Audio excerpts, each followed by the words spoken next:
Bom, então, na última aula, a gente estava falando sobre medidas de posição, né? Falamos também sobre medidas de dispersão, e agora a gente vai continuar falando de outros pontos em análise exploratória de dados, né? O objetivo é extrair uma informação geral da massa numérica de dados original, né, que forma os nossos conjuntos. Bom, e aí para isso a gente pode usar as medidas de dispersão e as medidas de posição que a gente já tinha calculado anteriormente, tá? E, bom, uma parte importante é a parte de visualização, né, da estrutura e da distribuição dos dados, né, que é a parte de gráficos. Então, ela vai ser importante porque vai ajudar, essa parte de gráficos, né, ela ajuda não só a divulgar os resultados, né, e a sumarizar resultados preliminares das suas análises e até mesmo resultados finais, né? Como também ajuda a conjecturar hipóteses sobre os dados que a gente está tratando, né? Por exemplo, a gente pode fazer gráficos de variáveis para ver se esses gráficos, para ver se essas variáveis, por exemplo, né, parecem seguir uma distribuição normal ou se não. Ou então a gente pode, se a gente tem uma variável categórica, a gente pode fazer um gráfico de barras para poder verificar com que frequência cada categoria acontece, né, cada categoria ocorre. Então, ele tem uma função de ilustrar, né, como o seu conjunto de dados se comporta. Bom, e além disso, a gente tem, né, as medidas ISO. Tinha falado anteriormente, né, média, variância, correlação, tá? Bom, e parte dessa visualização, né, ela vem com o objetivo, ela pode vir com o objetivo propor um modelo probabilístico teórico, né, que possa ter gerado os dados. E se eu noto que os meus dados são simétricos e têm um formato parecido com o de uma normal, talvez seja razoável supor que os meus dados são normais. Mas mais à frente, essa hipótese de normalidade, ela é importante, né, para justificar algumas das metodologias de inferência estatística, né? Então, é importante a gente saber verificar se os dados parecem ter vindo de uma normal ou não, ou de outras distribuições, né? Então, vamos ver um exemplo em que aqui em que a gente trata sobre partos prematuros, né? Então, nossa massa de dados é composta do histórico de partos prematuros em 189 gestantes, tá? Bom, e aqui eu coloquei todos os dados, né? Então, esse histórico de partos prematuros aqui mostra que várias mulheres nunca tiveram, mulheres que participaram, né, que compõem essa massa de dados, nunca tiveram histórico de partos prematuros, né? A maioria delas, por isso tantos zeros aqui. Eventualmente, você tem algumas mulheres que já tiveram anteriormente um ou mais partos prematuros, né? Então, se a gente olhar só para a massa de dados, a gente tem uma certa ideia, a gente pode ter até uma certa ideia, né, de que a grande maioria nunca teve parto prematuro e algumas já tiveram um ou dois, né? Mas não é muito comum. Bom, mesmo assim, essa é uma constatação que é meio ruim de você fazer olhando assim, né, os números sem fazer nenhum tipo de processamento dos dados.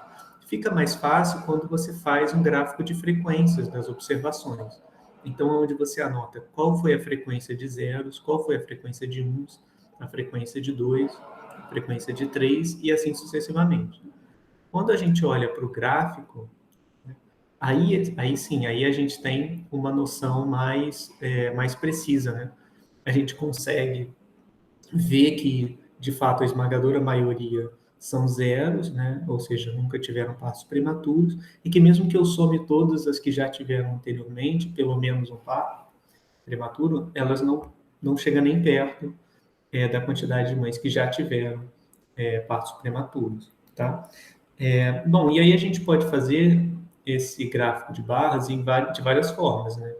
A gente pode colocar também, aqui a gente colocou com frequências, né, no eixo Y, então está a quantidade de observações. Então, a quantidade de zeros é um pouco superior a 150. a quantidade de uns é inferior a 50 e assim sucessivamente. Mas a gente também poderia colocar na escala, né, ao invés de colocar frequência, colocar proporções. Então, a gente teria a proporção na base de dados de mulheres com 0 partos prematuros, de mulheres com 1 parto prematuro e assim sucessivamente. Tá? Então, essa é uma primeira ilustração de como os gráficos facilitam interpretar os dados. Né? Ao invés de você olhar para essa massa de dados aqui, a gente pode olhar para o gráfico que resume esses dados e torna a visualização mais fácil. Né? Depois, pessoal, a gente vai ver na segunda metade da aula, a gente vai ver como produzir gráficos assim, tá? Então, essa primeira parte, eu quero pegar mais o ponto de vista mais teórico, né? Ou então de ilustrar e mostrar para vocês os gráficos, enquanto que na próxima parte da aula a gente faz a parte mais aplicada, né? Com os comandos do R e tal, para produzir esses tipos de gráfico. Então, tabelas de frequência, né? É uma outra forma de você resumir a massa de dados. Então, as tabelas de frequência são similares ao gráfico de barras, né? Só que ao invés de você colocar graficamente, você vai colocar os valores de fato, né? A frequência com que cada classe de valores acontece. Então, é um resumo numérico da massa de dados e você constrói as tabelas de acordo com a variável. Então, se a variável for qualitativa, ordinal ou nominal, você tipicamente vai ter uma frequência para cada classe. Se a variável for quantitativa discreta, né, você pode ou manter cada valor como sendo uma própria classe, ou até aglutinar múltiplas observações. E se você tem variável quantitativa contínua, aí para você fazer tabelas de frequência, você obrigatoriamente vai ter que concatenar informações, tá? Então, por exemplo, né, quando eu vou pensar aqui para variável qualitativa ou quantitativa discreta, no caso, aqui eu tenho uma contagem de quantas observações pertence a cada valor possível da variável, e a gente pode fazer com a frequência absoluta ou relativa. Então, naquele exemplo anterior, que era dos partos prematuros, eu tinha o seguinte: 0 partos prematuros. No gráfico, eu não conseguia ver exatamente quantos eram, né? Porque foi um gráfico feito mais default, então eu não coloquei aqui cada altura quanto que vale. Mas no histórico de partos prematuros, quando eu faço a tabela de frequências, eu mostro exatamente quantas observações são iguais a 0, quantas são iguais a 1, e assim sucessivamente. Se eu estiver só contando, né, a quantidade de observações iguais a 1, iguais a 2, iguais a 3, assim sucessivamente, eu tenho a tabela de frequências absolutas. Se eu se eu normalizar isso e colocar em termos da frequência relativa, aí eu vou ter um percentual, eu vou ter percentuais, né, ou proporções, que todas elas vão somar 100% ou 1, né, que é a mesma coisa, tá? Bom, e essas frequências relativas, como é que eu obtenho?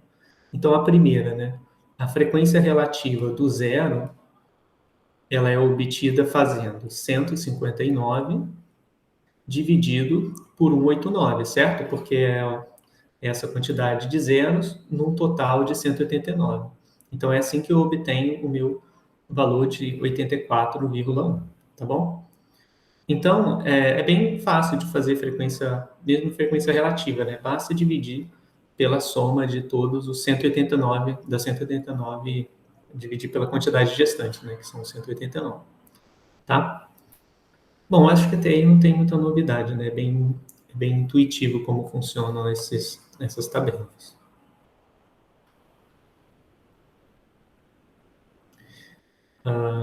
Bom, para variável quantitativa discreta, eu posso fazer, por exemplo, né? Se eu quiser ver a frequência de cada valor observado de uma variável discreta, aqui eu tenho esse exemplo para a gente poder ilustrar. Então, suponha que a gente tenha visto 20 domicílios, né? E a variável seja o número de filhos por família. Então, as minhas observações estão listadas aqui, tá? É só um exemplo. Então, isso aqui significa uma família que não tem filhos, outra família que tem um filho, não tem filhos, uma família que tem 2 filhos, e assim sucessivamente. Então, a frequência relativa e absoluta do número de filhos vai ser contar, né? Quantos zeros? 1, 2, 3, 4, 5. Então, 5 zeros. Quantos uns? 1, 2, 3, 4, 5, 6, 7, 8, 9, 10. E assim sucessivamente. Quando eu termino a frequência, eu fico com o gráfico com as frequências aqui, e as frequências, e aqui ficou faltando 1. E as frequências relativas são só normalizar pelo total, tá? Então, não faz muita diferença. É um exemplo bem parecido com o exemplo anterior, tá? Certo? Em que aqui eu tenho também variável discreta e aqui também variável discreta, tá? Bom, e aí o que eu estava falando é, para variável aleatória quantitativa contínua, vai ser só um pouco diferente. A única diferença é que eu vou ter que dividir esse intervalo, né, esses valores que estão numa escala contínua, né, em intervalos menores. Porque se eu tiver variáveis contínuas, elas não vão ter valor repetido, né? Então, na hora, se eu for fazer tabela de frequência com variável contínua, vai ficar horrível, porque não vai ter nenhuma repetição, então cada coisa que eu observar vai aparecer uma vez só. Então, minha tabela vai ser cheia de uns, né? Se eu fizer a frequência absoluta, vai estar cheia de uns e não vai informar nada. Então, a gente tem que fazer a divisão em classes menores. E aí tem algumas perguntas, né? Como eu escolho as classes, né?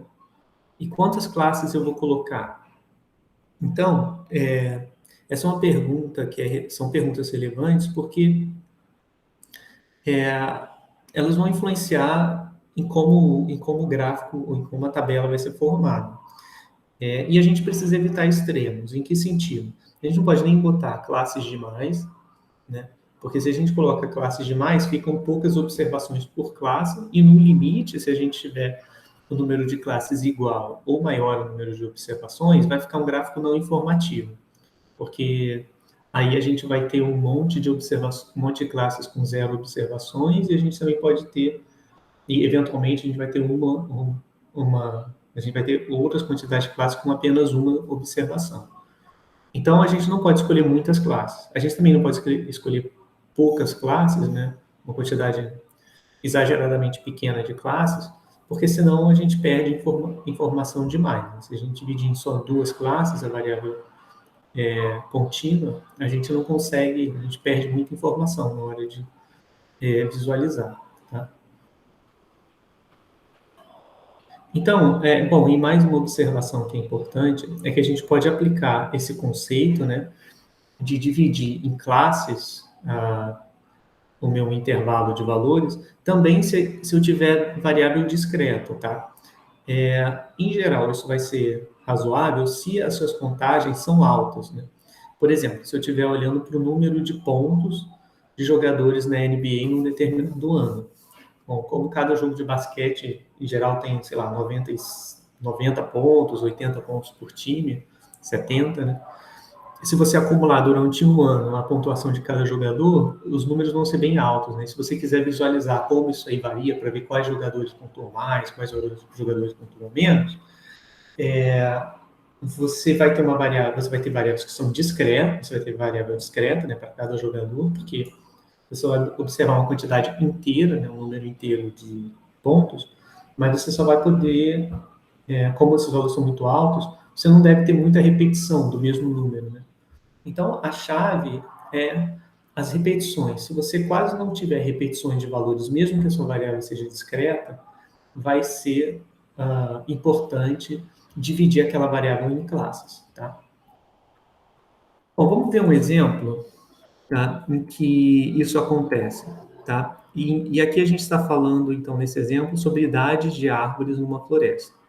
Então, a minha variável é a seguinte, idade da árvore em anos completos, tá? Então, aqui eu não estou considerando meses nem nada assim. Acho que até porque deve ser muito difícil inferir isso, né? Eu não sei qual é o método que se usa para contar e para investigar a idade de árvore, mas eu acho que tem a ver com aquelas. Não posso falar muita besteira, mas eu acho que tem a ver com. Talvez, não sei, não é, acho que não é a largura do tronco, né? Tem uma coisa com as camadas, né? Do tronco que devem mostrar aí qual é a idade da árvore. Não sei muito bem. Mas vamos supor que a gente tem uma amostra com 30 árvores, tá? E aí infere-se que a idade das árvores seja, de cada uma dessas árvores, esteja listada aqui, tá? Nesse caso, eu já coloquei tudo em ordem do menor para o maior, tá?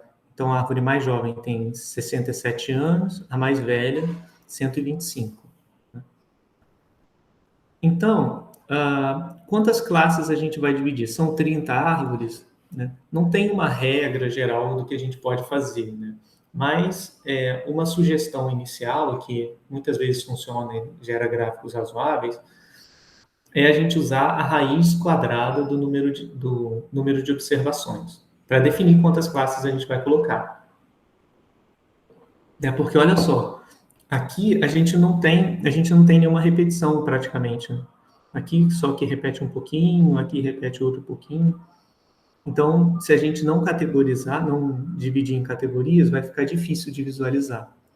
Então, a gente escolhe o número de classes tomando a raiz de 30, a raiz de n, que no caso a raiz de 30, que vai dar algo entre 5 e 6, né? Porque está entre 25 e 36, então a raiz de n vai dar, se a gente fizer a conta, 5,477, tá?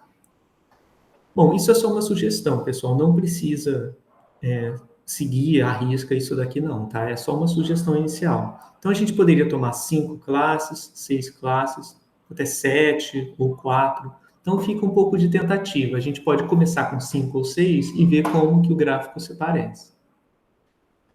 Então quais são os passos para elaborar a tabela? A gente vai colocar um máximo e um mínimo, né? Aqui está invertido, né? Mínimo e máximo. Então, quem é o menor valor e quem é o maior valor? Deixa eu ver se eu consigo abrir uma outra janela, porque aí a gente consegue visualizar as duas coisas ao mesmo tempo. Os dois.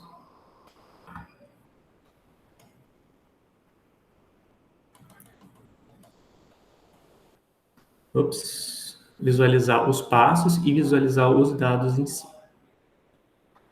Tá? Então, temos idades das árvores numa floresta, está dado assim, né?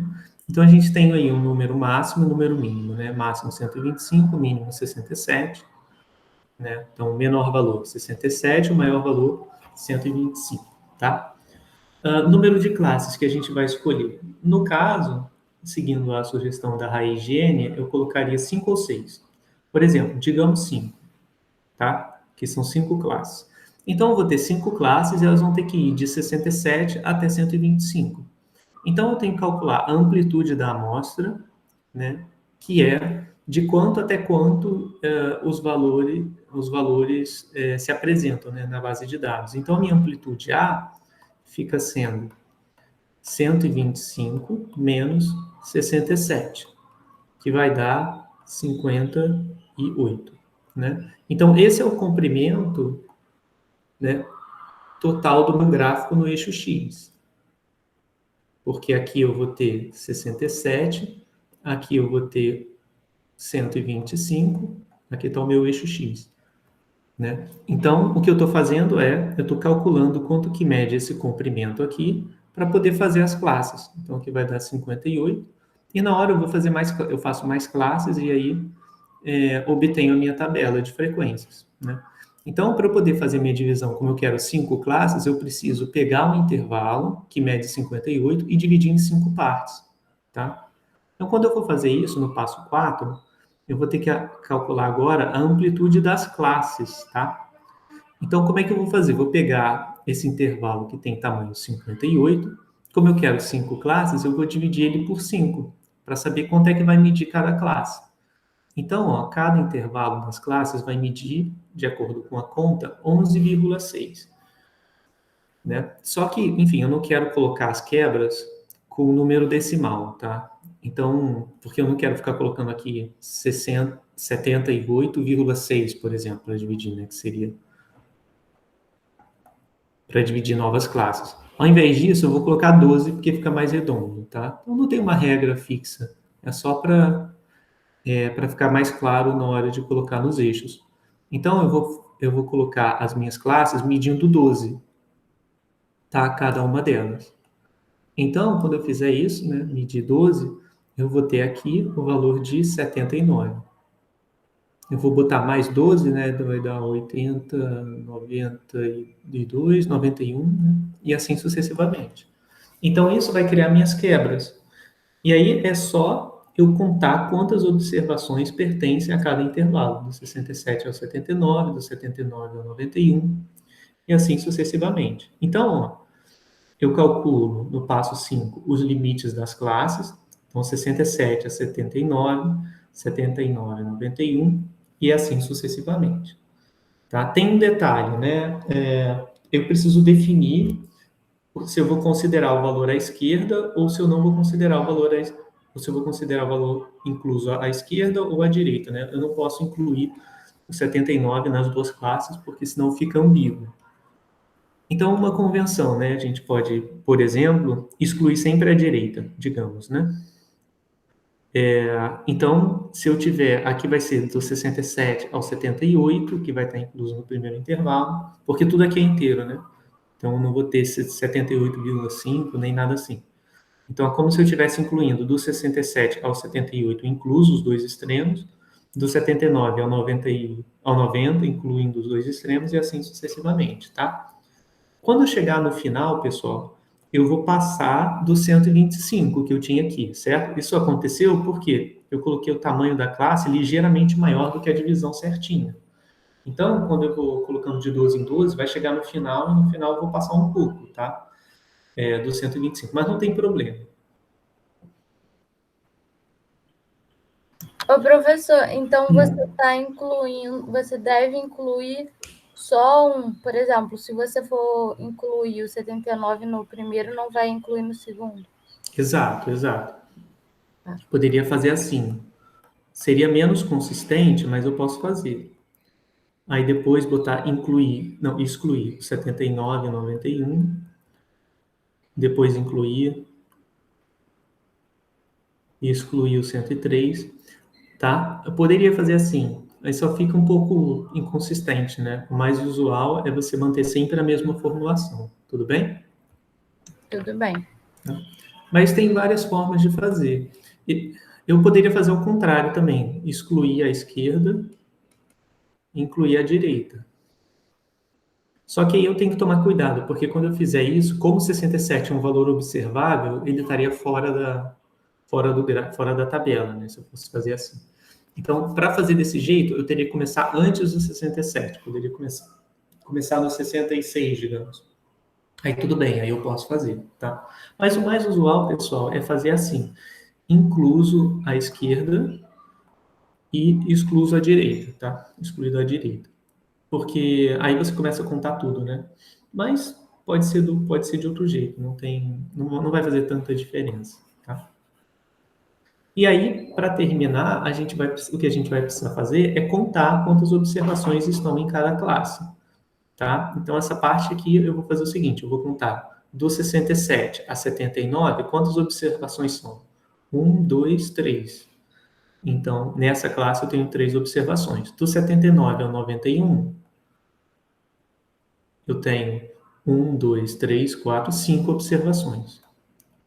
E assim por diante. Do 91 até o 103, vou excluir o 103, então vou até aqui. Então, 1, 2, 3, 4, 5, 6, 7, 8. Do 103 ao 115, 1, 2, 3, 4, 5, 6, 7, 8, 9. E do 115 a 127, 1, 2, 3, 4, 5. Tá? Então, a minha tabela vai ficar assim. Nessa classe 3, nessa classe 5, nessa classe 8, nessa 9 e nessa 5, tá? Então, ó, ficou desse jeito.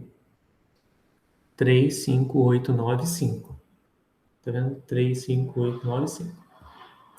E se eu fizer a frequência relativa, né, as minhas frequências vão ser essas aqui. 10%, 16, 26, 30, 16, tá? Bom, e a frequência relativa eu obtenho pegando a frequência e dividindo pelo total, tá? Então, aí eu vou obter, ó, 3 dividido por 30 é 10%. 5 dividido por 30, 16,67%. e assim sucessivamente, tá? Então, pessoal, é bem simples, é só você dividir as classes e contar quantos elementos pertencem a cada classe e anotar na tabela. Se você quiser fazer um gráfico de barras, também é imediato, né? É só você associar a cada classe a sua frequência, tá? Então, para fazer o gráfico de barras, você faz a tabela de frequências e monta em cima dela o seu gráfico de barras, tá? Então, o que a gente vai ver agora é como fazer representações gráficas dos nossos conjuntos de dados. E aí a gente vai ver diferentes formas de representar graficamente as informações de interesse. E, bom, e a gente vai ver, né, que cada gráfico tem a sua funcionalidade, né, e que os gráficos em geral, né, eles contam uma história ou eles passam uma ideia, né? Então, e a gente precisa sempre estar atento para manipulações, na maioria das vezes intencionais, né, mas que e às vezes são coisas até não intencionais, mas quase sempre se faz gráfico errado intencionalmente, ou então às vezes simplesmente porque a pessoa não prestou atenção e cometeu um erro enquanto estava fazendo um gráfico, né? E até para a gente saber interpretar também, né, e não interpretar um gráfico de maneira errada. Então, vou colocar aqui para vocês alguns exemplos de diferentes gráficos que a gente usa, e vou colocar também alguns pontos que às vezes geram confusão ou são fontes de erros mesmo, né, na hora de reportar informações. Então, a primeira coisa é o gráfico setorial. Primeiro que a gente vai ver. O gráfico setorial é aquele gráfico que a gente chama de gráfico de pizza, né? Então, o primeiro ponto é que os gráficos setoriais, um gráfico setorial, estatisticamente falando, ele deve ser feito em 2 dimensões, nunca em 3 dimensões, tá? Se for em 3 dimensões, tem que ser um 3D bem sutil. Eu já vou mostrar para vocês qual é o efeito, por que não se faz gráfico setorial 3D. Então, esse tipo de gráfico, ele é um gráfico de percentuais, tá? De porcentagens. Tá? Então, aqui eu tenho percentagem de materiais, tá? Em que eu coloco a área do setor, ela representa o percentual, né? Então, se eu supuser que esse círculo tem área 1, a área em roxo, né, que corresponde ao papel, equivale a 0,28, ou seja, 28% da área total. Tá? Eu posso medir isso pelos ângulos, né, se eu for fazer o gráfico na mão. A gente faz no computador, então não precisa se preocupar com isso. Então, esse ângulo θ, ele representa, como é 28%, ele vai representar 28% de 360, que é a circunferência toda, tá? Então, se eu for fazer essa conta, eu vou ter a angulação que eu preciso fazer aqui. É assim que o computador produz o gráfico, tá? Então, é 28% de 360, ou seja, 28 vezes 3,6, tá? Então, esse é o ângulo θ que a gente vai ter que usar. E aí a gente calcula isso para todos os outros materiais e aí para poder elaborar o gráfico, né? E qual que é a ideia? A ideia é ilustrar qual classe é a mais frequente, qual classe acontece com menor frequência e assim sucessivamente, tá? Então, aqui a gente vê que eu acho que aqui é geração de resíduos sólidos, se eu não me engano, não lembro mais. Mas aqui o percentual que mais aparece é papel. Dos que menos aparecem são outros e grama, tá? Tá, yard trimmings também, que é tipo arbustos ou coisas do jardim que você, sei lá, corta e joga fora. E por que não fazer gráfico em 3D, né?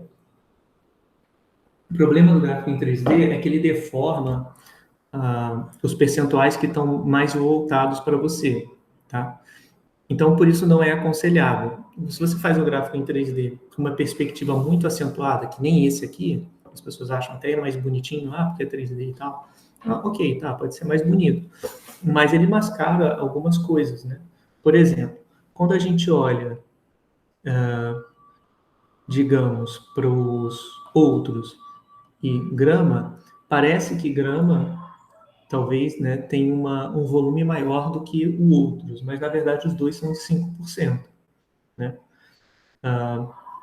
Em geral, a tendência é que as classes que aparecem aqui embaixo, quando ele está virado nessa orientação, essas classes são maiores do que realmente os números indicam. Por exemplo, se eu olhar para yard trimmings, é 13%. Ele parece bem maior do que plásticos, que são 12%, né? Só porque ela está virada para cá, virada para frente. Porque é efeito da perspectiva visual, né? Ela deixa a classe que está mais para perto de você maior. Então, para você conseguir interpretar corretamente, né, e visualizar as diferenças nas proporções, você internamente na sua cabeça tem que meio que tornar o gráfico 2D para você conseguir entender o que está acontecendo. Ou ignorar o gráfico e olhar para as porcentagens, porque senão fica uma coisa muito dispersa, né? Fica algo bem difícil de interpretar e de visualizar as diferenças. Tá? Então a gente não costuma fazer isso. Gráfico 3D, né, quem é da parte de estatística não faz gráfico 3D para gráfico setorial, né? Até para gráfico de barra às vezes também fica difícil. Então a gente tende a fazer tudo em 2D. Bom, além disso tem os gráficos de barras, né? Os gráficos setoriais eles são mais indicados para percentual. Enquanto que os gráficos de barras, eles são produzidos através da tabela de frequências, né? E a gente não necessariamente está interessado em ver qual é o percentual, né, comparativo de cada categoria que a gente está colocando as barras, né? Então, aqui, por exemplo, nesse exemplo, a gente tem número de cópias de jornal que circulam diariamente, né? Então, aqui está em milhares de exemplares. Então, a gente tem Japão, Estados Unidos, Rússia e assim sucessivamente, né, para vários países. Então aqui é só uma comparação, né, desse número de cópias de jornais circulando dentro de cada país, tá? E aí para isso a gente faz um gráfico de barras, às vezes, assim, o que é mais fácil de visualizar é que você coloque a classe a mais frequente na frente e as menos frequentes atrás, ou ao contrário, né, da classe menos frequente até a mais frequente, porque permite uma comparação mais direta, né? Aqui, se eu quiser comparar, né, numericamente, basta eu seguir na direção, né? O que tiver mais à direita é onde tem menos cópias, o que tiver mais à esquerda é onde tem mais cópias, tá?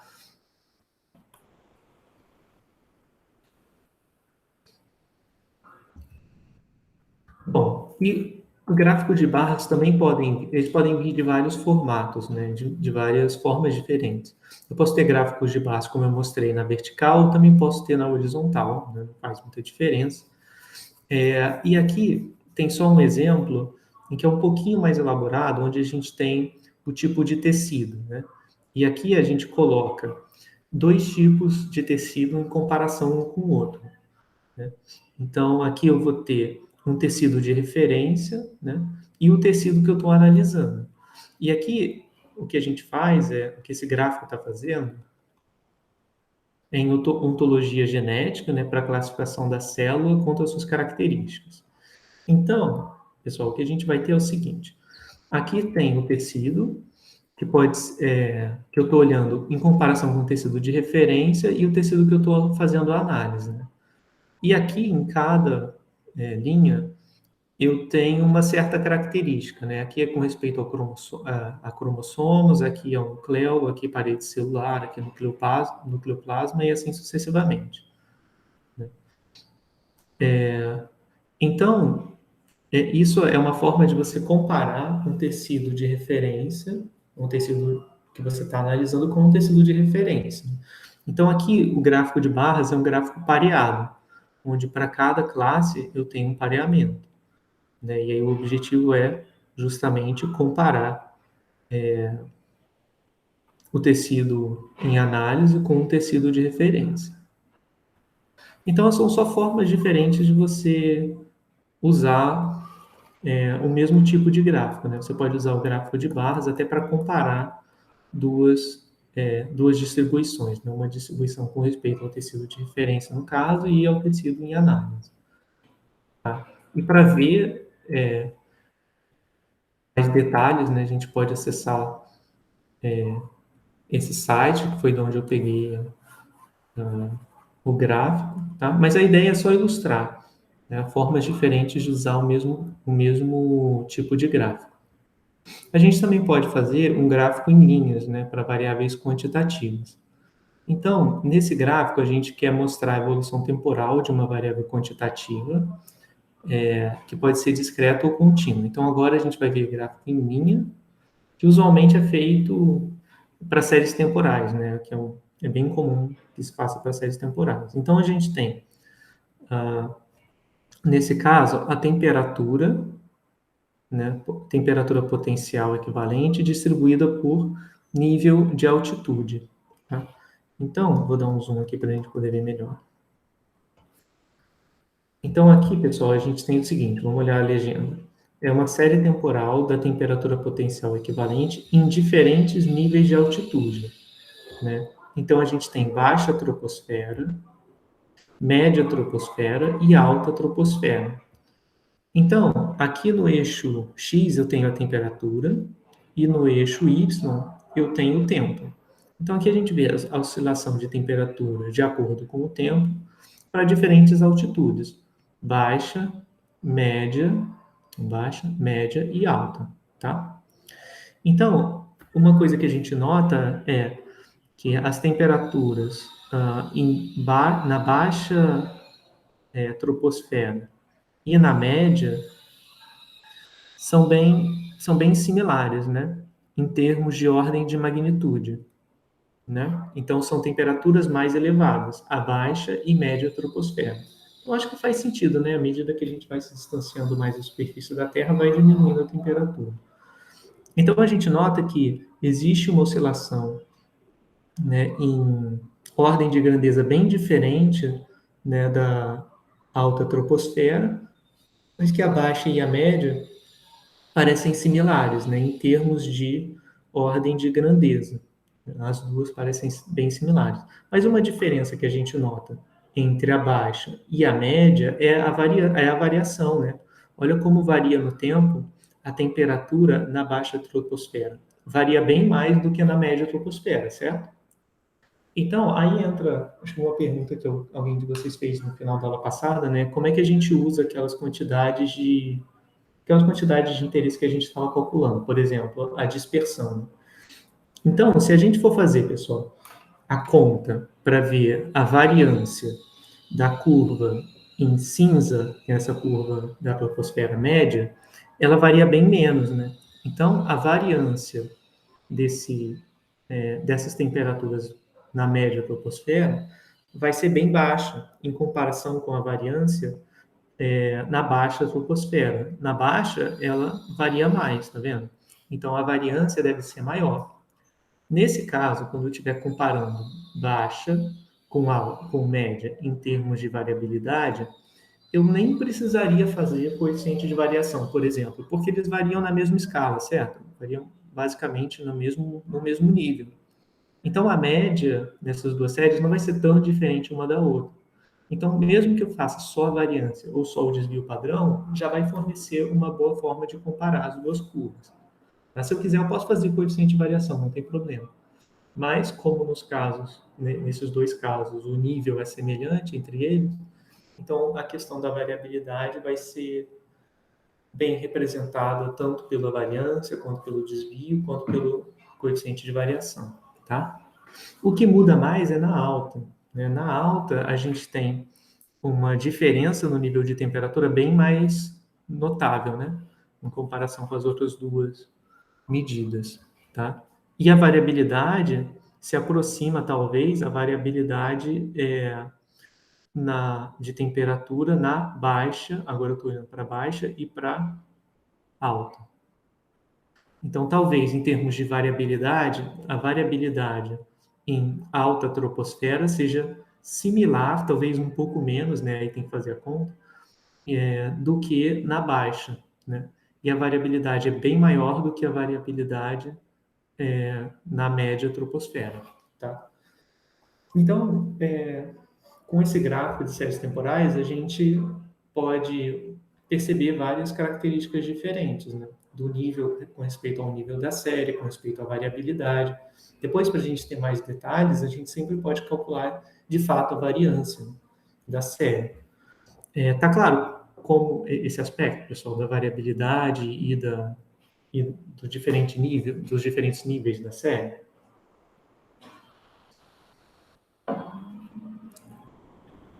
Bom, deixa eu apagar um pouquinho, tirar um pouco o zoom. Deixa eu ver se tem alguma pergunta no chat. Até agora eu não voltei para ver. Ah, não, de boa.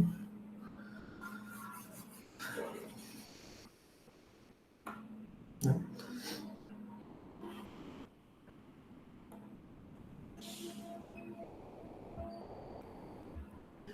A gente também pode fazer gráficos de linha para retratar diferentes características, né? Por exemplo, a gente pode usar, aí o que eu trouxe um exemplo em comparação de tratamentos, tá? Então, aqui eu tenho germinação, né? Então, vamos ler o gráfico. Germinação cumulativa de sementes seguindo diferentes pré-germination treatments, tratamentos do solo pré-germinação, será que eu posso traduzir isso? Para 100 sementes, né? A cada trial, né? Então, o que acontece aqui? Aqui, cada curva dessa está associada, deixa eu dar mais um zoom para a gente poder ver melhor. Cada curva dessa está associada a diferentes tratamentos. Então, acho que eu não preciso dessa parte. Então, por exemplo, aqui eu tenho nesse quadradinho, né, que é o que apresentou ao final dos 18 dias, o maior percentual de germinação cumulativa, são 6H, eu acredito que sejam 6 horas, não sei, submetido a... aí agora, vexame, eu não lembro mais, é ácido sulfúrico? Eu acho que, né, tem um enxofre aqui, mas eu acho que dependendo do que aparece aqui embaixo, pode mudar o finalzinho da palavra.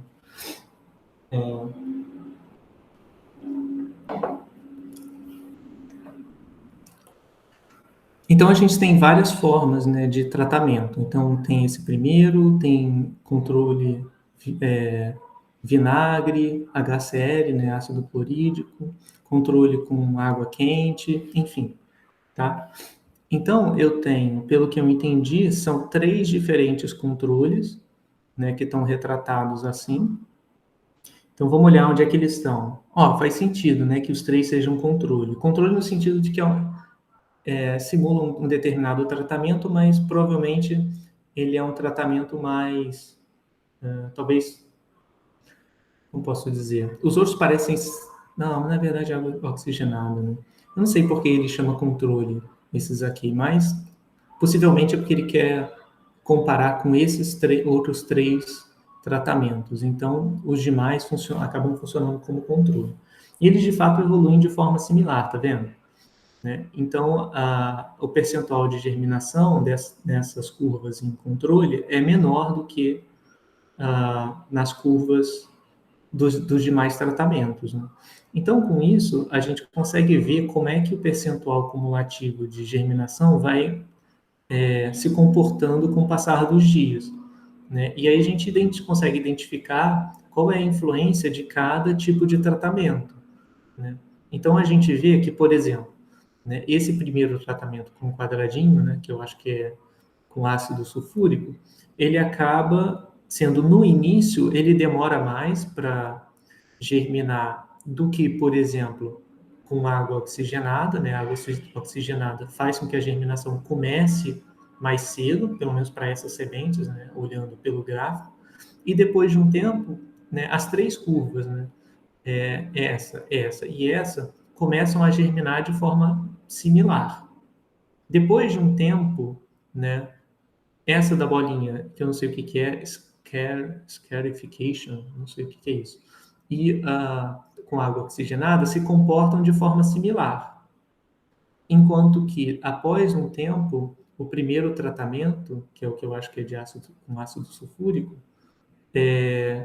acaba se destacando das demais.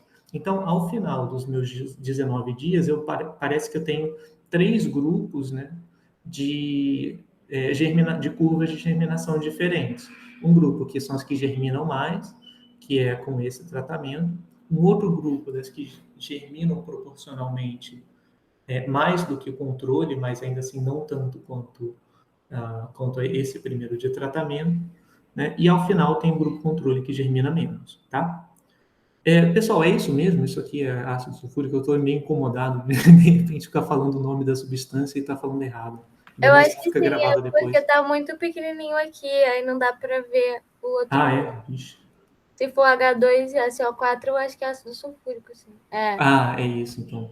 E esse aqui, pessoal, vocês sabem o que é isso? Eu não sei, olhando pelo nome. Também não sei, não.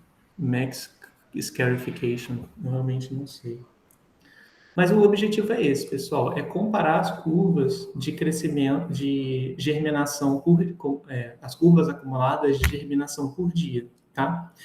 E repara que isso aqui também está bem ligado com aquele conceito de função acumulada. Lembra que a gente falou de variável aleatória para variáveis aleatórias contínuas e variáveis aleatórias discretas?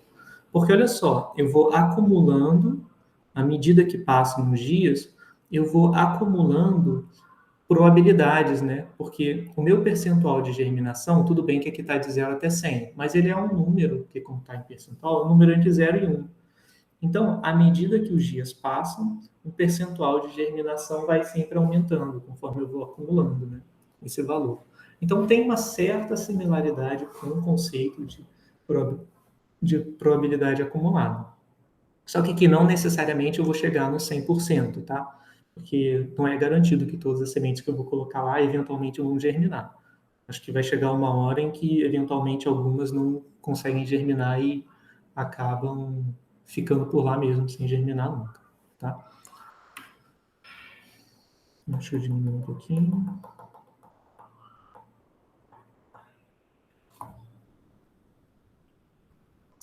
Bom, agora vamos falar sobre o histograma. A gente já andou fazendo o gráfico aqui de histogramas, né? Mas a gente vai ver com um pouco mais de detalhe agora o que ele representa, né? E como que a gente pode usar o histograma. Então, um histograma pode ser usado para imitar, né, ou para dar uma ideia sobre um modelo de probabilidade contínua, né? Então, o que a gente faz é calcula as proporções, né, ou as frequências, para a gente usar de cada classe, né, para a gente poder ver como é que se comporta aquela variável e, de repente, supor uma distribuição de probabilidade, né, ou investigar se alguma certa distribuição de probabilidade aproxima bem aqueles dados. Então, nesse caso, é o caso da idade das árvores, que a gente tinha anteriormente. Então, vou colocar aqui só um zoom para a gente poder ver melhor, em que aqui a gente tem classes. A gente tinha achado essas classes aqui, né, 67 a 79 e assim sucessivamente. Então, o histograma a gente obtém pegando o gráfico de frequências, né, e colocando aqui no eixo X as frequências de cada variável, tá? De cada classe. Então, aqui eu observei 3 diferentes árvores com idade entre 67 e 79, 5 entre 79 e 91 e assim sucessivamente, tá? Então, com isso, a gente pode começar a se perguntar, né, se um determinado modelo de probabilidade parece se encaixar a esses dados, né? Por exemplo, será que esses dados parecem vir de um modelo normal? Eu diria que não, né? Porque não é muito simétrico, enfim, né? Não parece ser muito normal. Ele não tem também caudas aqui, né? Como eu esperaria, se tornando cada vez menores. né? Então, não me pareceria muito razoável supor normalidade para essas idades das árvores, tá? Então, eu não poderia dizer, por exemplo, assim, seja, então vou supor que x, onde x é a idade dessas árvores, tem distribuição normal com média μ e variância sigma 2. Né? Isso aqui não seria uma hipótese razoável, pelo menos não olhando para o histograma. Então, pessoal, nos exercícios a gente sempre falava assim, suponha que os dados sejam normais. Né? Isso vinha do céu porque eram exercícios que a gente fazia lá na primeira metade do curso. Então, na vida real, para a gente poder dizer essas coisas, a gente vai precisar, pelo menos, olhar para um histograma para ver se, de fato, os dados parecem vir da normal. Né? Ou então ter argumentos teóricos para isso. Né?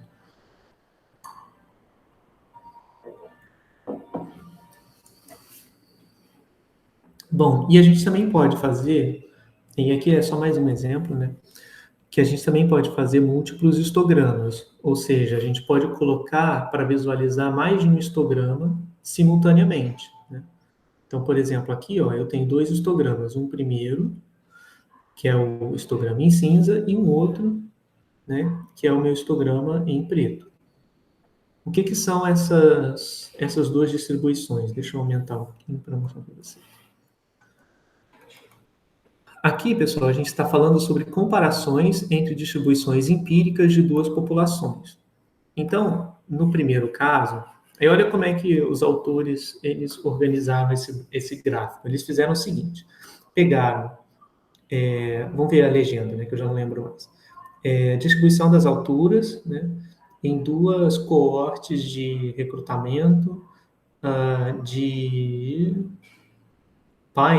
pinheiro, né? Pinheiros brancos, Eastern. Cara, eu sou horrível para direção, né? Eastern, eu não sei traduzir isso, eu nunca sei. Mas, enfim, é para essa espécie, né? Pinos estrobos. Então, ele está olhando para pinheiros novos e velhos, né? Ou seja, mais novos e mais velhos. Né? Então, aqui é nesse lago, no Maine, né? Lake Auburn, em janeiro de 2001. Então, aqui ele tinha 88 árvores mais velhas e 123 árvores mais novas. Então, teve um critério aí para ele se diferenciar esses dois grupos, árvores mais velhas e árvores mais novas. E aí ele está olhando para as alturas, tá? Então, aqui no eixo X eu tenho alturas. Então, nota que cada altura está reservado para dois espaços. Então, aqui, essa altura de 6, ela está reservada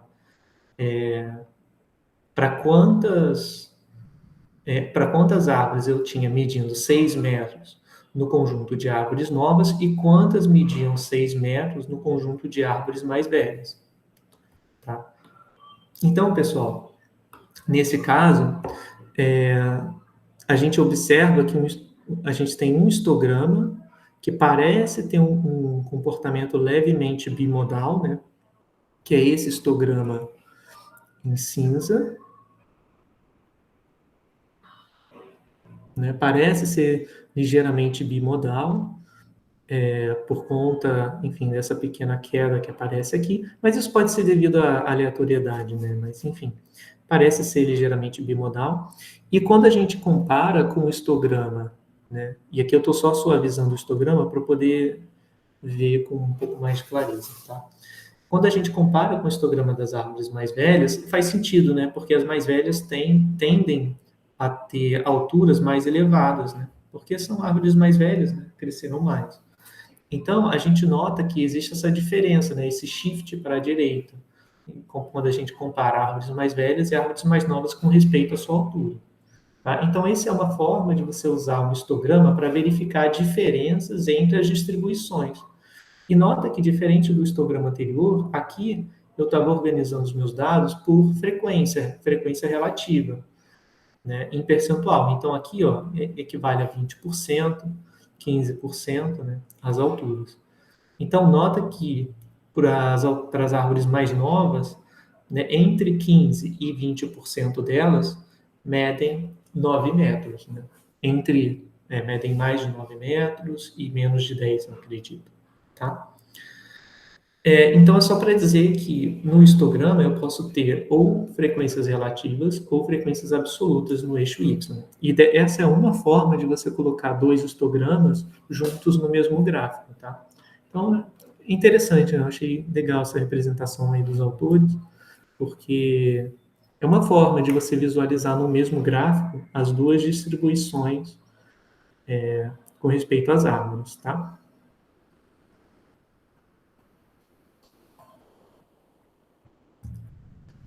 Bom, dado que a gente já está falando de árvore, né?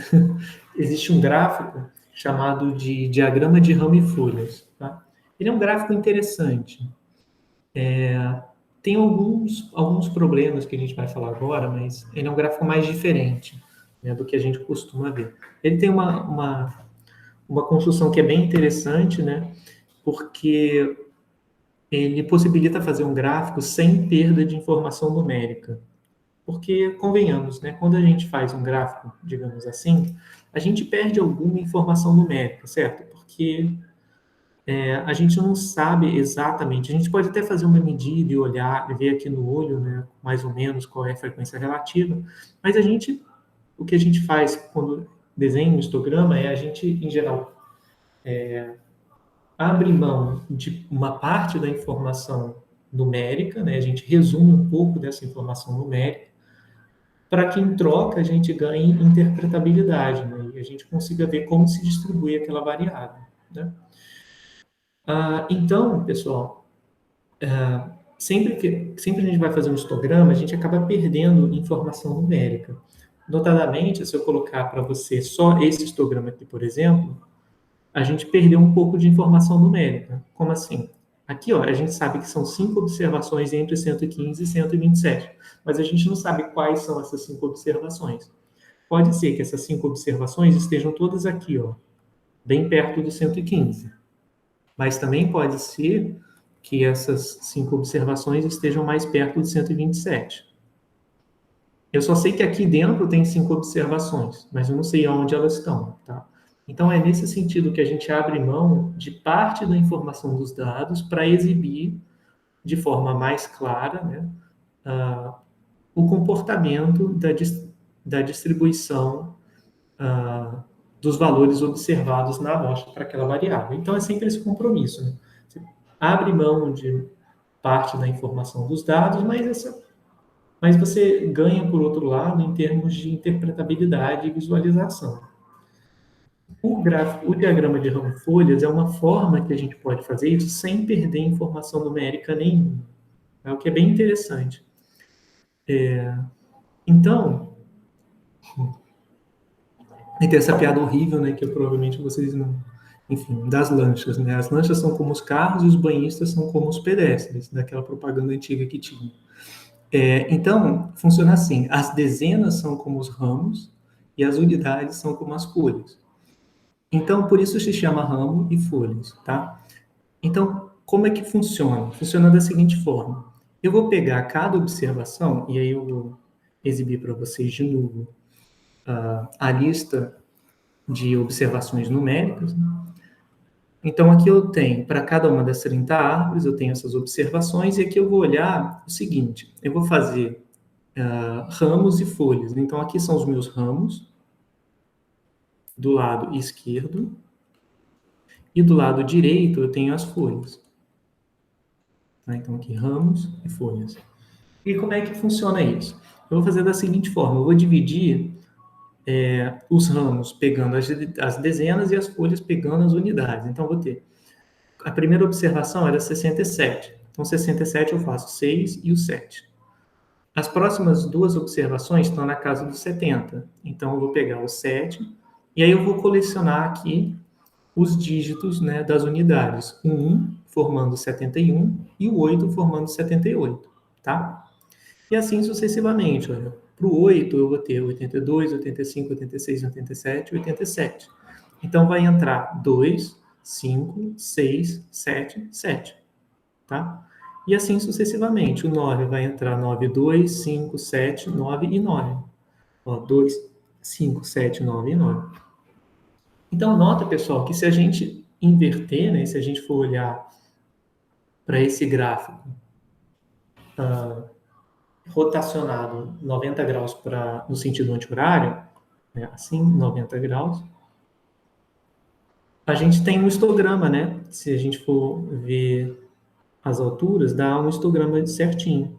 E aqui eu não tenho perda de informação, ao contrário do histograma, porque se eu quiser saber qual é o valor exato que caiu entre 60 e 70, eu sei que é 67.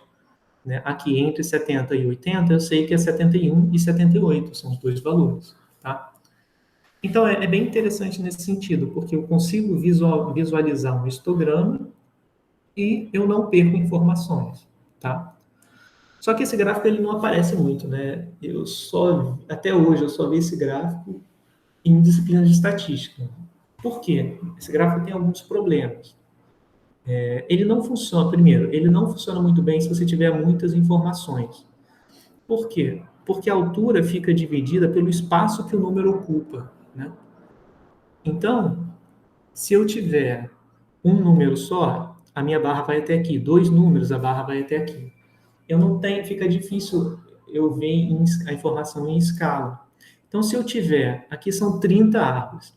Se eu tivesse 300 árvores, essas alturas aqui tenderiam a ser 10 vezes maiores.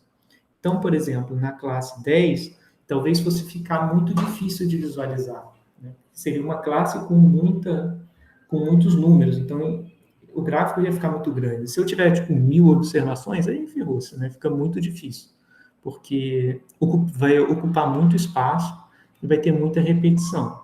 Além disso, esse método é um pouco restrito a como você vai dividir os ramos, né?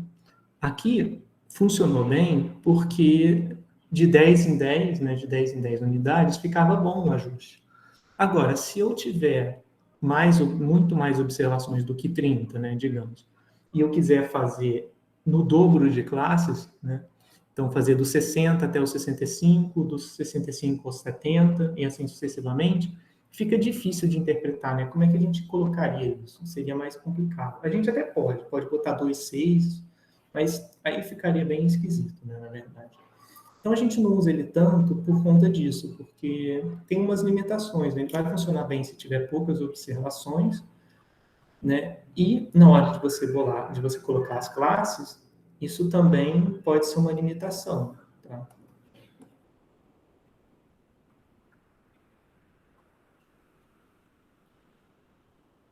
Bom, e agora vamos a um gráfico que é um pouco mais elaborado, que é o boxplot. Mas ele é bastante útil, que a gente pode usar ele para comparar diferentes distribuições, a gente pode usar para olhar para quantias, então acaba sendo bastante usado, tá?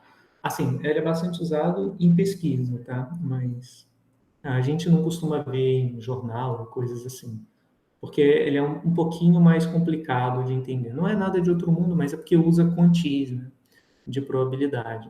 Então ele não é tão imediato quanto os outros que a gente viu.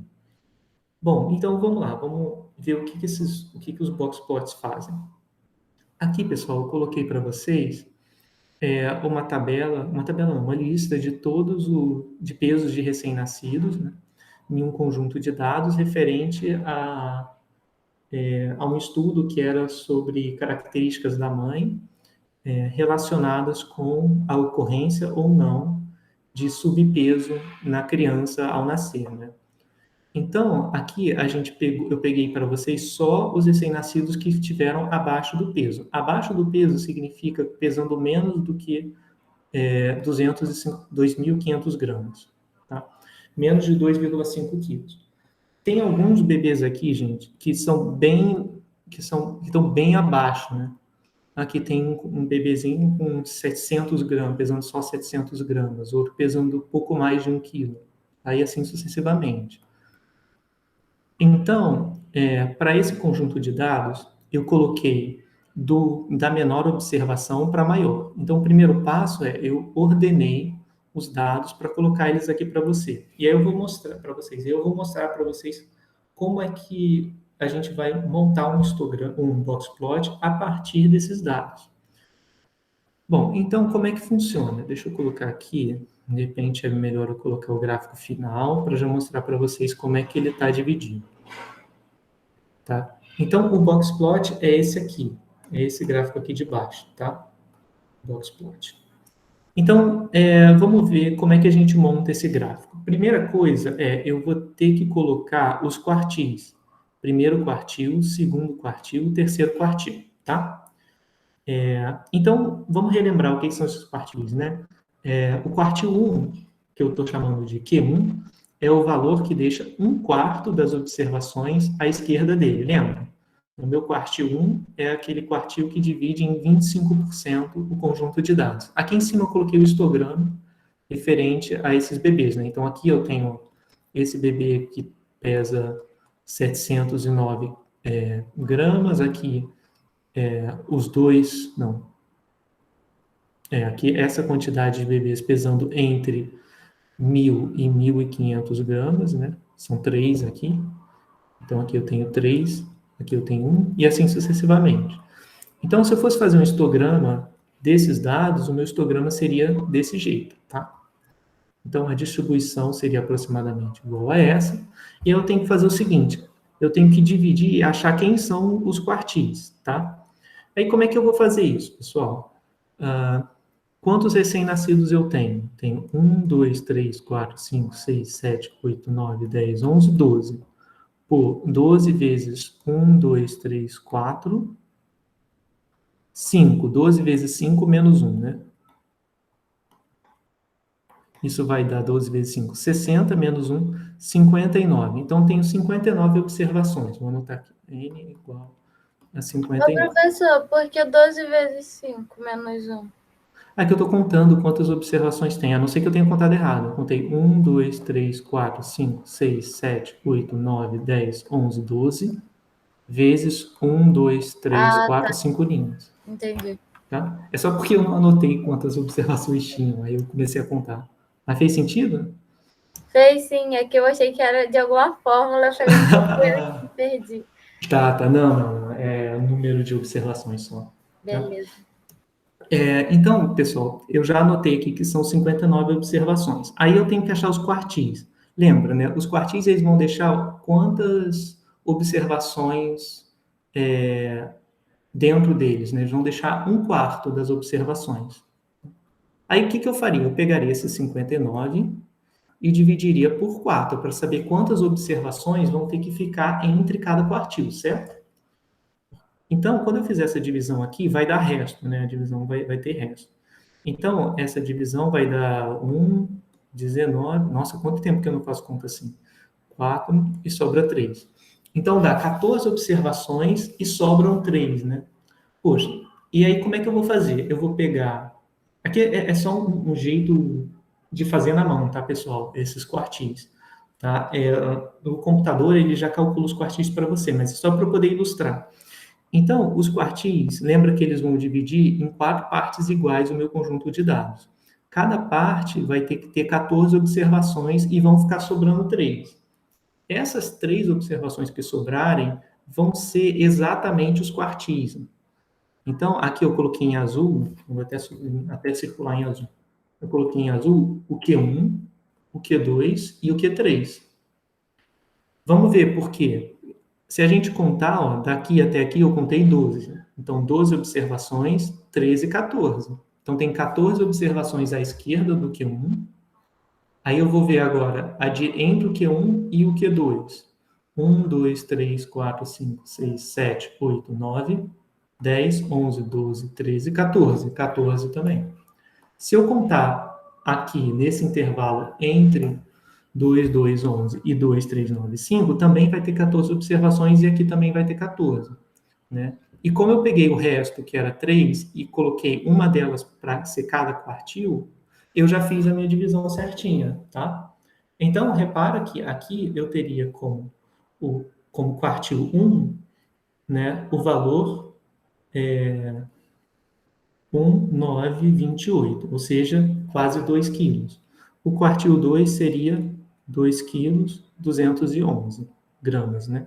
O quartil 3, 2 quilos 395 gramas, tá? Então, esse é o primeiro passo, é identificar quem é o Q1, quem é o Q2 e quem é o Q3. Primeiro passo na construção dos quartis. Agora, da construção dos box plots. Agora, repara o seguinte, pessoal, olha só aonde esses números aparecem. Né? Então, o box plot ele vai ser formado assim. Eu vou pegar os quartis e eu vou fazer uma caixinha que vai pegar o Q1 até o Q2. Não, até o Q3, desculpa. E no meio, né, e eu também vou colocar e vou marcar o centro, não o centro da caixa, mas eu vou marcar dentro da caixa o valor do Q2 também. Então, ó, o Q2 está aqui, o Q3 e o Q1. Então, essa caixinha mais interna é a caixinha que tem os quartis. Então, aqui é o segundo quartil, que é a mediana, aqui é o primeiro quartil e aqui é o terceiro quartil. Ô, professor, e o quarto? Ele não queria 4? Ah, boa pergunta. Na verdade, não. O nome quartil não quer dizer que são 4 quartis, mas quer dizer que ele vai dividir em 4 partes. Se eu quero dividir um conjunto em 4 partes, eu vou precisar de 3 divisores, concorda? Se eu tiver minhas observações aqui e eu quiser dividir em 4 partes, eu vou precisar de 3 divisores. 1, 2, 3, digamos. Aí eu dividi, ó, parte 1, parte 2, parte 3, parte 4. O nome quartis se refere ao número de partes. E como são 4 partes, eu vou precisar de 3 divisores, que são esses caras aqui, ó. Que é o Q1, Q2 e Q3. Aqui não está certinho porque eu não dividi a mesma quantidade, tá? Mas fez sentido esse ponto? Fez sim. Tá? Se eu for olhar para o gráfico, aonde estão essas partes? Olha, eu tenho a primeira parte é essa aqui, tá? À esquerda do Q1. A segunda parte é essa, que está entre o Q1 e o Q2. E a terceira parte está entre o Q2 e o Q3. E a quarta parte está acima do Q3. Então, por isso, quartil, tá? Cada parte dessas, pessoal, tem 25% dos dados, tá? Então, 25% das observações são menores do que esse valor, 25% estão entre esse valor e esse, 25% entre esse e esse, e 25% entre esse e entre o Q3 e o máximo e o maior valor, tá bom? Então, o Boxplot ele tem bastante informação embutida dentro dele, né? E aí é para isso que a gente tem que prestar atenção, tá? Então, assim, alguns pontos que às vezes as pessoas confundem, né? Apesar de eu ter diferentes larguras, né? Às vezes, a pessoa que não está acostumada a interpretar, né, os box plots, ela pode pensar o seguinte, né? Esse lado aqui é mais comprido, então ele deve ter mais dados do que essa parte aqui. E principalmente essa aqui, porque ela é menorzinha. Mas na verdade não. Por construção, como os valores que formam a caixinha mais interna são os quartis, cada pedaço desses tem a mesma proporção de dados, né? A mesma quantidade de dados, que é 25%. Né? Por exemplo, essa caixa aqui, qual o percentual de observações que ela contém? 25, 50, 75 ou 100% dos dados?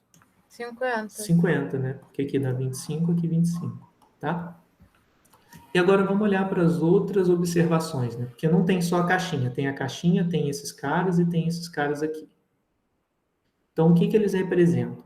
Bom, para eu entender o que são esses valores, eu vou precisar definir o conceito de outliers. Né? Então, o que são outliers? Outliers são valores discrepantes.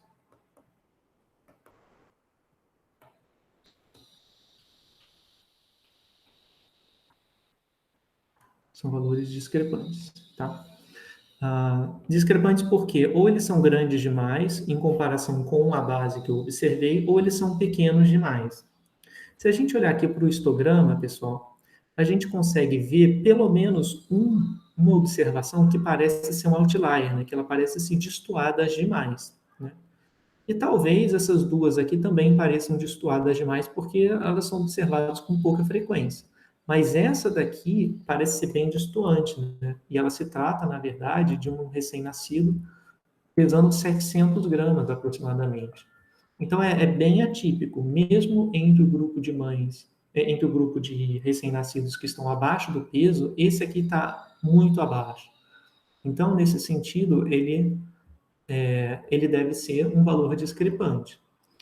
E aí, eu preciso de uma regra, né? Eu vou precisar de uma regra que me permita classificar valores, né, da base de dados como sendo valores discrepantes ou não, valores discrepantes ou não discrepantes.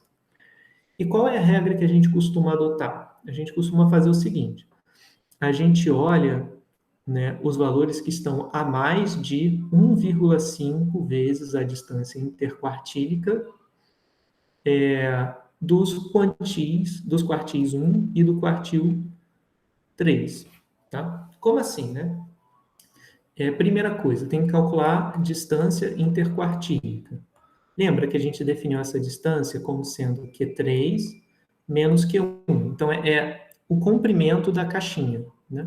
Quando eu faço Q3 menos Q1, eu vou obter 2,395 menos 1,928. Isso aqui vai me dar 467, se eu não estiver enganado. Então, essa é a distância interquartílica. É o comprimento dessa caixa aqui. Tá? É quanto que vai daqui até aqui. Aí eu vou pegar esse comprimento e vou multiplicar por 1,5, né? Então, vou pegar 1,5 vezes d e q, e esse valor eu vou colocar à direita do Q3 e à esquerda do Q1, tá? Então, vamos fazer essa conta para ver quanto é que vai dar. Aí aqui eu vou usar o R, porque senão vai ficar difícil de não conseguir fazer isso aí de cabeça. Conseguir. Então, vamos lá. O D e Q... Então, meu D e Q fica sendo igual a 1,5 vezes 467. Esse é o D e Q. E o que eu tenho que fazer? Eu tenho que fazer Q3 mais 1,5 vezes D e Q. E Q1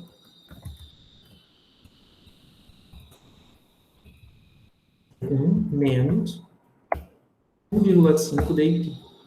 Então, ó, eu coloco aqui entre parênteses, deixa eu aumentar o zoom aqui para a gente poder ver melhor.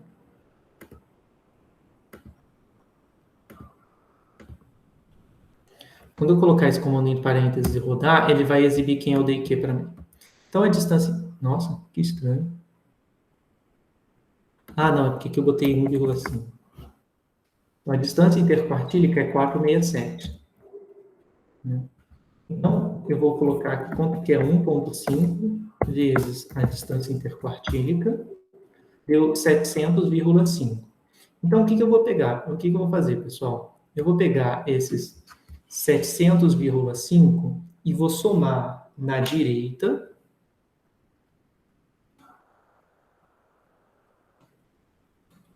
e subtrair na esquerda. Tá? Porque o que eu estou fazendo? Eu estou pegando essa distância, eu estou adicionando 1,5 vezes a distância interquartílica para a direita e subtraindo, né, 700,5 à esquerda. Então, isso aqui vai me dar dois patamares. Né? Como aqui a minha distância de 700,5 está contada a partir de Q3, então eu vou ter que fazer somando no Q3. Então, isso vai resultar em quê? Vai resultar nesse valor aqui.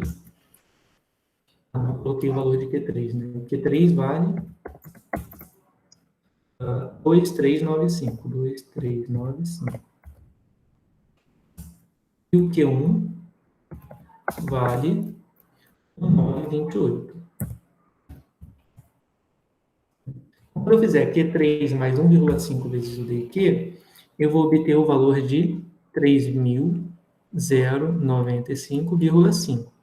Então, esse é o valor à direita, tá? É um valor que vai determinar se a observação é um outlier ou não. O valor à esquerda, que vai definir os outliers, vai ser igual a Q1 menos 1,5 vezes o DQ. Esse valor foi igual a 1.227,5.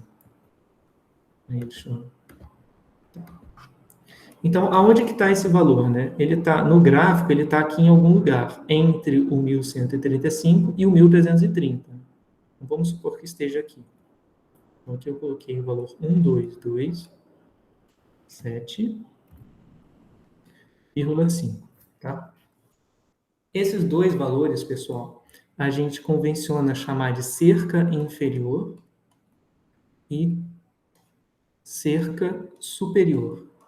Como assim cerca, né? É como se fosse um cercado, onde se eu estiver dentro dessa cerca, eu vou considerar os valores como não atípicos, tá? São valores comuns, usuais. Se eu estiver fora dessa cerca, né? Que se eu não estiver entre esses dois valores aqui, né?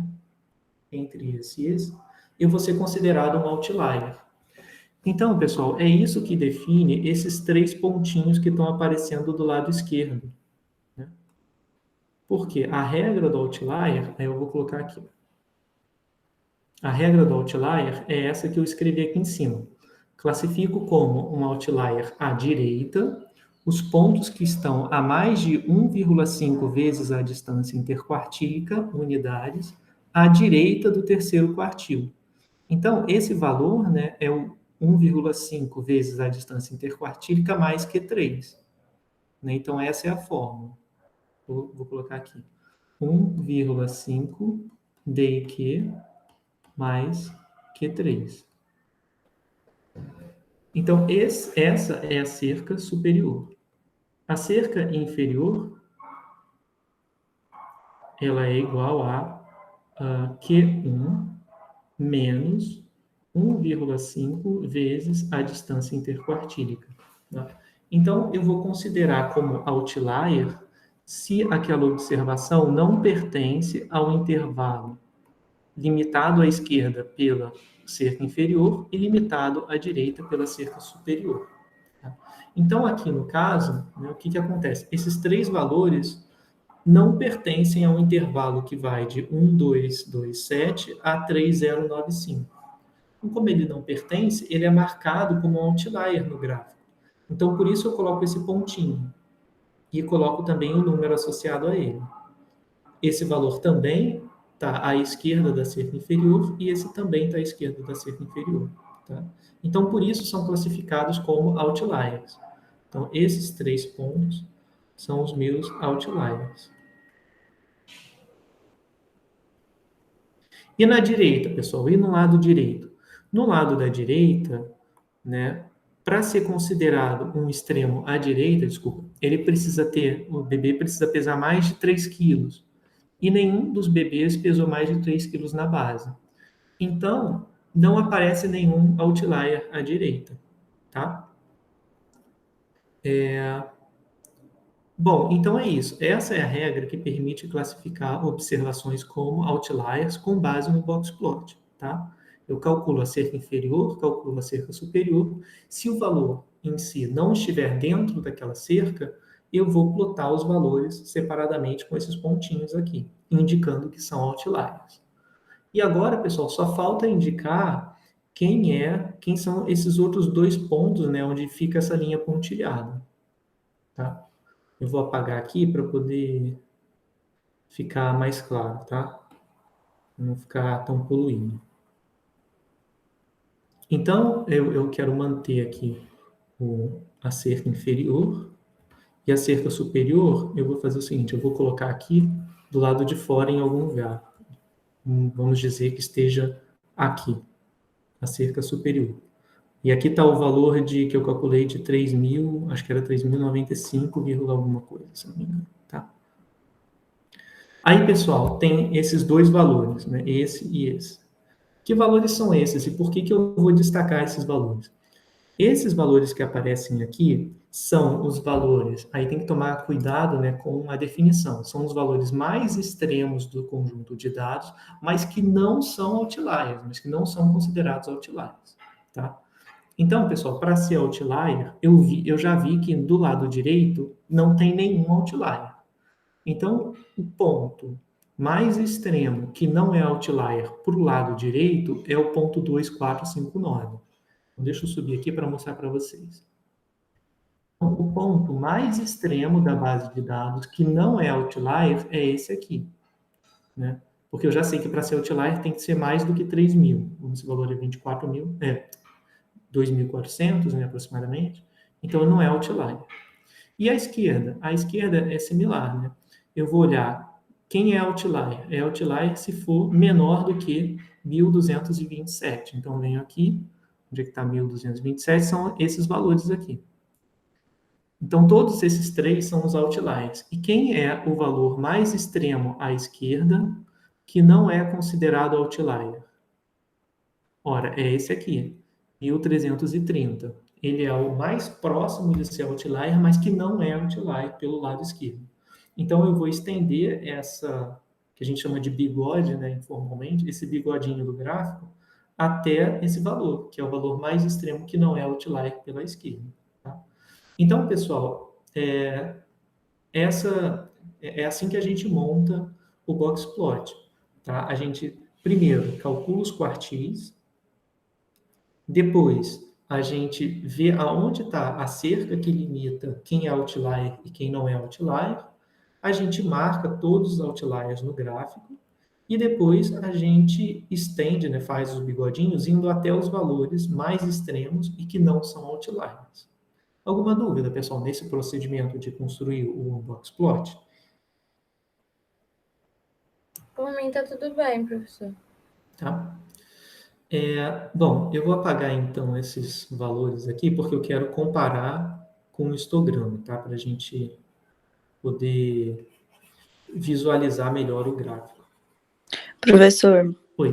ficou diferente os valores, né, que tá no quadro com os que estão distribuídos do lado direito. O valor mais extremo tá 2.459 na esquerda. Ah, é porque eu digitei errado. Aí Desculpa. da direita ficou 2.495. É verdade, é verdade. É 2495. Provavelmente eu digitei errado. Tá? Eu acho que nem tem esse valor. 2459. Você só trocou os dois últimos dígitos, né? É verdade. Depois então eu vou fazer esse gráfico de novo, mas trocando os valores. Mas obrigado. É porque eu coloquei aqui na mão, né? Eu copiei o valor e coloquei ele em cima. Porque o gráfico ele não exibe assim naturalmente. Mas obrigado, valeu mesmo. Então vou anotar esse ponto. Bom, então, pessoal, vamos fazer só mais um exercício da gente visualizar como que é o gráfico, né? Como seria o histograma com base no boxplot, né? Porque os dois são formas de representar a minha massa de dados contínua, né? Então, o que eu vou fazer? Eu sei que aqui, daqui para cá, tem 25% das observações, aqui também tem 25%, aqui também, e aqui também. Então, quando eu vejo esse gráfico de boxplot, eu preciso imaginar a minha distribuição da seguinte forma. É algo assim, e aí aqui eu vou concentrar metade das observações dentro da caixinha, né? E aí eu vou ter o seguinte, ó, aí aqui vai aumentar e aqui vai diminuir de novo. Então, assim, quando eu visualizo esse boxplot, a minha tendência é imaginar uma curva contínua, né? Passando aqui pelo boxplot, de forma que ela tem um pico mais concentrado aqui ao redor da mediana, né? E dessa forma eu consiga imaginar qual histograma que está ali por trás. E quando eu faço o histograma, isso de fato, nessa ideia intuitiva, ela fica visível. A questão toda do boxplot é que o boxplot ele evidencia os quartis, né? Que aqui a gente não consegue ver muito bem. Aqui a gente tem que fazer o exercício de pensar nas áreas para descobrir onde é que estão os quartis. Aqui é bem claro, né? Os quartis estão em 1928, 2395. Então a gente consegue ver com mais clareza aonde estão os quartis. Sem contar que facilita na hora de comparar, né? Observações. Por exemplo, aqui eu fiz esse gráfico que a gente tem múltiplos box plots num mesmo gráfico, né, para a gente treinar como a gente visualiza, né, e usa vários box plots para fazer comparação. Então, esse é um exemplo que eu acho bem interessante, que é o número de horas dormidas por dia da semana. Então, aqui eu tenho várias pessoas, né, em que elas retrataram, né, cada uma delas disse lá quantas horas ela dormiu na segunda-feira, né, na terça, na quarta e assim sucessivamente. Então, olha só o que acontece. A primeira coisa, né, como é que eu vou comparar essas distribuições? Eu posso comparar, digamos, a medida pontual, né, a estimativa pontual, que é a mediana para cada observação. Então, se eu fizer isso, só para ter uma ideia, né, olha o que acontece. Na segunda-feira, as pessoas tendem a dormir direitinho, né, dorme bem, que é o início da semana. Aí, à medida que vai passando os dias, a pessoa vai tender a dormir menos, né? Até quinta-feira. Na noite de quinta-feira, a pessoa dorme pouco, né, em média. Quando chega na sexta, o indivíduo já está um bagaço, né? Que geralmente a gente fica mesmo. Então, na sexta-feira, a gente fala assim, não, eu vou dormir, não quero ficar acordado até tarde, não. Eu posso, quer dizer, posso até ficar acordado até tarde, mas eu compenso no dia seguinte, eu durmo mais cedo, né? Eu acordo mais tarde, desculpa. Então, vou dormir mais tarde, mas acordo tardão, porque eu quero recuperar a energia que eu perdi na semana dormindo pouco. Então, é interessante porque a gente vê, né? Na sexta-feira, quando você dorme mais, aí no sábado também dorme bastante, né? E no domingo tem essa queda de novo, porque tem que acordar cedo na segunda-feira, então você acaba voltando a dormir menos. E interessante, né, que em média, ou na mediana, a gente tende a dormir, né, pelo menos com base nesse estudo, né, as pessoas tenderam a dormir menos à medida que vai chegando mais perto da quinta-feira, né? Enfim, se a gente for olhar também, a gente também pode olhar para a dispersão, né, e para os outliers. Por exemplo, teve uma pessoa aqui que dormiu pra caramba na terça-feira. Provavelmente ela não tinha nada para fazer no dia seguinte, de manhã, e pôde dormir bastante. Ó, na sexta-feira, teve uma pessoa que dormiu nada, né? Provavelmente ficou acordada, virou a noite, e deve ter compensado no sábado. Provavelmente, esse cara daqui é esse cara daqui no dia seguinte, no sábado. Enfim, teve uma pessoa que dormiu bastante no domingo, né? Sei lá, eu acho interessante porque você consegue visualizar como muda a distribuição como um todo. Se eu quiser olhar só para a estimativa pontual, eu vou pela mediana. Se eu quiser ver como um todo, como se distribui, né, essas horas dormidas, eu posso olhar para, de repente, para o comprimento, né, das caixinhas. E eu vejo que vai diminuindo, né, então tem uma dispersão menor aqui, né, e aí essa dispersão se torna bem elevada, né, conforme eu vou chegando no fim de semana. Tem pessoas que dormem muito mais e tem pessoas que dormem menos. Então tem uma dispersão aqui que é mais elevada do que durante a semana, né, tipicamente. Enfim, então é só uma forma que é muito usada, né, no Blogspot, da gente comparar a distribuição de uma determinada característica em função de outras características, né, quando você vai comparar populações diferentes. Então, a população dos tempos de sono a cada dia da semana, por exemplo, né, no caso aqui. Mas poderia ser várias coisas, né? Poderia ser, por exemplo, no caso das árvores, que eu mostrei aqui com histogramas, eu poderia fazer, de repente, mais facilmente com box plots também. Eu visualizaria um do lado do outro, né? É uma forma também da gente colocar. Porque aqui, se a gente tivesse muitas, funcionou bem com duas populações, né? Se a gente tivesse mais, né, mais subpopulações de árvores, provavelmente ia ficar mais difícil da gente conseguir colocar tudo junto no mesmo gráfico. Então, o Boxplot possibilita isso, tá bom? Bom, pessoal, eu vou parar por aqui. Não achei que fosse dar para a gente terminar a parte de gráfico. Então, na próxima aula, eu termino os gráficos e mostro para vocês no R como fazer alguns desses gráficos, tá?